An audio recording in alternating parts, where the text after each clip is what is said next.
It is March 27th, 2026. Right now, the world is holding its breath.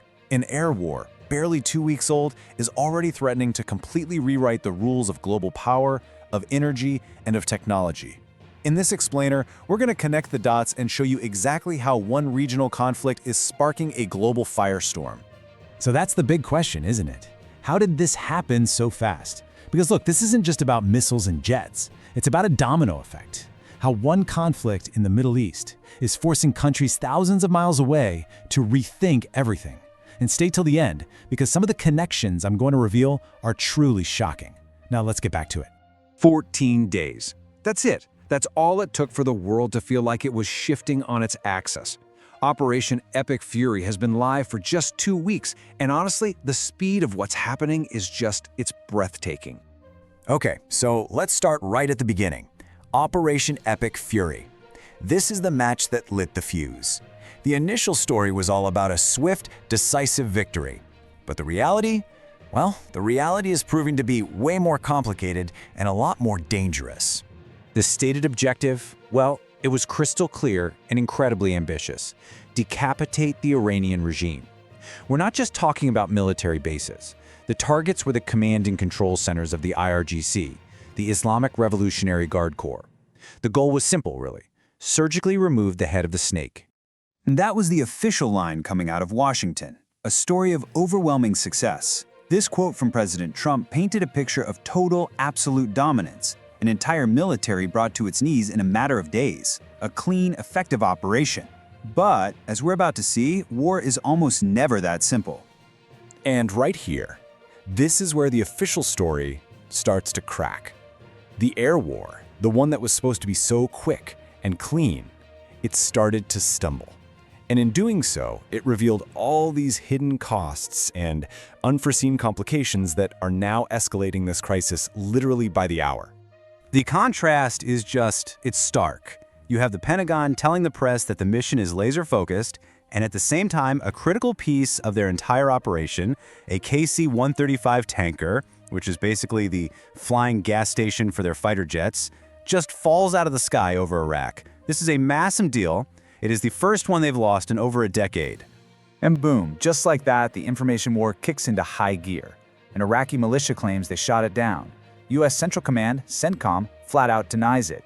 Meanwhile, Iran's new supreme leader is using the chaos to pressure Gulf allies to kick out U.S. forces, and the international community is horrified by a tragic double strike on a school. This is not a clean conflict. It is a messy, escalating geopolitical nightmare. And behind all the claims and the politics lies the real cost, the human cost. The estimated death toll is already over 2,000 people across Iran, Lebanon, and Israel. This is the brutal reality of the operation, something you won't see in those polished press briefings. Now, while this fire is raging, other major powers are making their moves. Thousands of miles away, in New Delhi, they are watching this all very, very closely.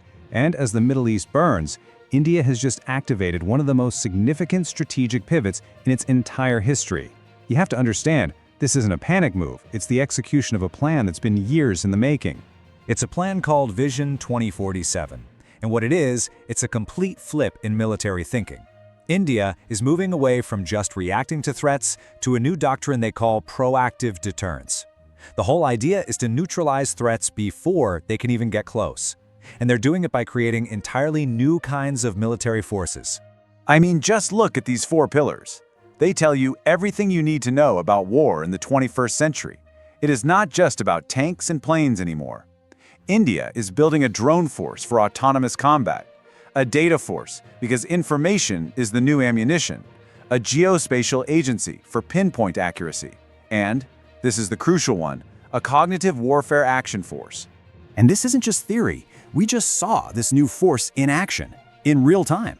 An AI-generated deepfake video pops up online. It shows an Indian official basically issuing an ultimatum to Iran, a potential diplomatic catastrophe. But within hours, the cognitive warfare force flags it as a deepfake, and the government officially debunks it. Crisis averted. This is the new battlefield. The crown jewel of this whole new strategy is Mission Sudarshan Chakra. The easiest way to think about it is like an impenetrable bubble.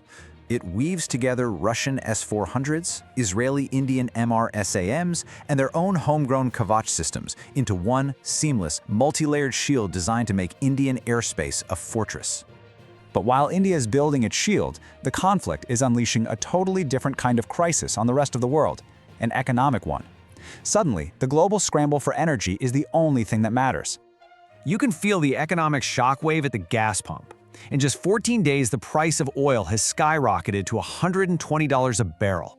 This isn't just a price hike, it's a market in absolute free fall, and it's having devastating effects on economies everywhere. And the dominoes just keep falling. The Strait of Hormuz, now a no-go zone for shipping. In India, people are literally panic buying cooking gas. And in the US, they are so desperate for fuel they're thinking about waiving a century-old shipping law. And, get this, even giving a temporary green light for Russian oil from their #1 adversary.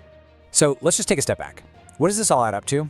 Well, these interconnected events, you've got a hot war, a massive technological pivot, and a crippling energy crisis. They are actively forging a new and frankly a much more volatile world order right in front of our eyes. Here's a fascinating little story that really shows a growing strength. A software glitch grounded one of India's Tejas fighters. In the past, that might have meant months of waiting for foreign help. This time, Indian engineers fixed the incredibly complex code themselves in-house in a matter of weeks. That demonstrates a kind of technological independence that is absolutely critical in this new era. This is the new reality of 2026. Russia is hitting a resource wall in its own long war. The United States, in a move that would have been unthinkable just a few years ago, is letting Russian oil flow just to stabilize prices.